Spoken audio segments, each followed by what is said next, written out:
اعوذ باللہ من الشیطان الرجیم بسم اللہ الرحمن الرحیم حکیم قیوم خان کرشمات طب پښتو یوټیوب چینل باندې تاسو ته مخاطب یم او نن ما د خپل ورونو لپاره یو خاصه نسخه راوړې ده چې هغه ډېره په اسانۍ سره تیاریږي او د هغې نسخې نوم په دې ډول دی سپوپې رحمت. دا د نسخې نوم دی چې دا یو تصدیقي نسخه ده او کله چې زما حکمارونه د دې اجزا زه بیان کم او هغوی واوري نو د دې نه به هغوی ته معلومه شي چې دا نسخه واقعي کار کوونکې نسخه ده او که چېرې یو حکیم دا نسخه تیار کړي نو هغه ته به په دې کې د څه خبرې ناکامي نه وي، یعنی انشاءالله شفا پکې الله پاک دی. ولې د دې اجزا داسې دي چې هغه کار کوونکي اجزا دي او د دې نه علاوه دا اجزا تاسو ته ډیر په اسانۍ سره د یو پنسار نه په کم قیمت باندې میلاوي دي شي. ولې په دې کې څه داسې قیمتي بوټي یا قیمتي جز نه دی شامل چې هغه تاسو نشئ حاصلولی یا نه میلاویږي یا د هغې قیمت ډېر زیات وي. نو نوم د نسخې خو تاسو نوټ کو چې دا نسخه به تیاریږي د سپوپې رحمت په نوم باندې. اوس په دا څه کار کوي، څنګه به تیاریږي او څنګه به د دې استعمالي او فواید به څه وي، هغه به زه تاسو ته مرحله وار بیانوم. اولنۍ مرحله به زمونږ دا وي چې په دې کې کوم څیزونه به مونږ ته پکار وي هغه به زه تاسو ته ښایم. نو اول نمبر باندې زاج بریا 2 تولې، آمله خشک 1 توله،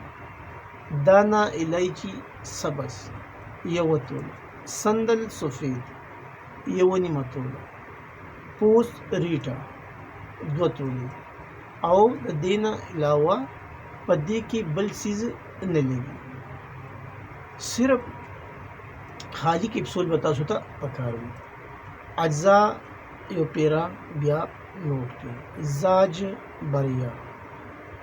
2 تولې، آمله خشک 1 توله، دانا الایچی سبز 1 توله، سندل سفید 1.5 توله او پوست ریټا 2 تولې او د دې نه علاوه خالی کیپسول چې څومره تاسو ته پکار وي هغه. اوس د دې دویمه مرحله هغه د دې جوړول دي. نو اول خو به تاسو دا ټول څیزونه چې کوم بیان شو دا به د پنسار نه راوړئ. په دې کې به کوم چې زاج دی دا به بریا کولی. اوس زاج څه شي دی، ډېر حکما خو دا پیژني خو زه د دې نوم تاسو ته نه ښیم. هغه به چې کوم روډ په کومنټ کې د دې تفوظ وکړو نو په کومنټ کې به زه د دې جواب ورکوم چې زاج څه څیز دی، دا یو عام څیز دی او په کورونو کې هم میلاویږي خو د دې نوم زه تاسو ته نه ښایم. هغه وجه دا ده زه ګورم چې زمونږ دا چینل څو نرونه ګوري او ویډیو هغه په تفصیل سره ګوري او که نه. نو چې کوم ورور زمونږ دا ویډیو په تفصیل سره ګوري او هغه په دې نوم نه پوهېږي نو به ضرور د دې پوښتنه کوي. نو موږ ته به پته ولګي چې زمونږ چینل څونه رونه خوښوي او څونه ته دې نه فایده اخلي. نو په کومنټ کې به انشاءالله د دې زه مفصل جواب هغوی ته ورکړم. دا یو عام څیز دی خو اوس زه د دې دویم نوم زه تاسو ته نه ښایم. بس زاج بریا. امید دی چې ډېر وروڼو به دا پېژندلي وي او که چا نه یې پېژندلي نو هغه دې په کومنټ کې ووایي، زه به ولې د جواب ورکوم په کومنټ کې. ها دا اجزا به دوی راوالي او دې نه به باریک سپوک پتی جوړ کړي، یعنی دا به ځان له ځان نه وړه کړي او چې کله یې وړه کړي نو دا بیا په آخره کې یو ځای کړي او چې کله یو ځای شي نو دې نه به بیا تاسو خالي کیپسول ډک کړئ چې هغه خالي کیپسول ته مونږه 1 ملي ګرام هم وایو، یعنی 1 ګرام هغې ته مونږ وایو او عام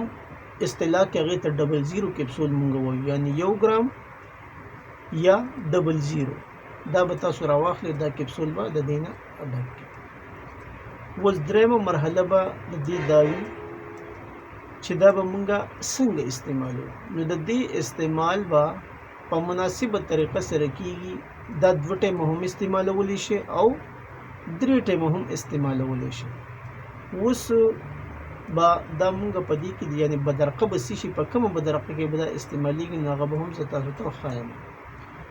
خو دا به په کوم مرضونو کې کار کوي، په سوزاک کې او زیات تر خو تاسو کتلی وي نو اکثر په دې منی کې په دې سپرم کې او یا په تشو امتیازو کې پس راځي څه ته چې موږ پسل وایو هغه راځي نو دا د هغې دپاره او د امراض کلیه دپاره د دې نه علاوه بعضې ټایم په دې مثانه کې جلن وي سوځېدل چې موږ څه ته وایو او درد هم ورسره وي نو چې کله په مثانه کې جلن وي یا سوزاک وغیره وي نو دې استعمال چې د شربتي بزوري سره وشي نو هغه به ډېره زیاته بهتره وي نو دا تاسو د شربتي بزوري سره استعمال کې انشاءالله د کم امراض چې تاسو ته ما بیان کړل که هغه سوزاک دي که هغه د پسل مسله ده که هغه د مثانې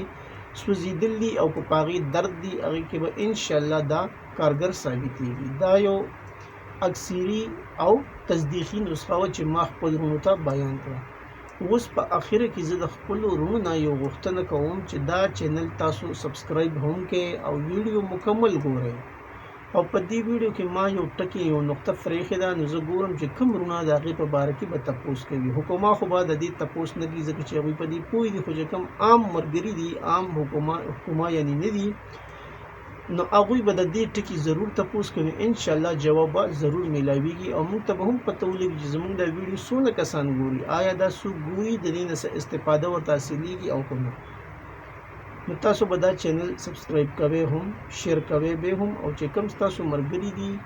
هغوی ته به دې لینک هم تاسو لیږئ چې څنګه تاسو پیدا اخلئ چې دغسې ستاسو نور وروڼه هم د دې نه فایده واخلي دا وه د نن ورځې یو مختصره نسخه چې ما د خپل وروڼو په مخ کې پیش کړه اوس تاسو نه زه اجازت غواړم د الله په امان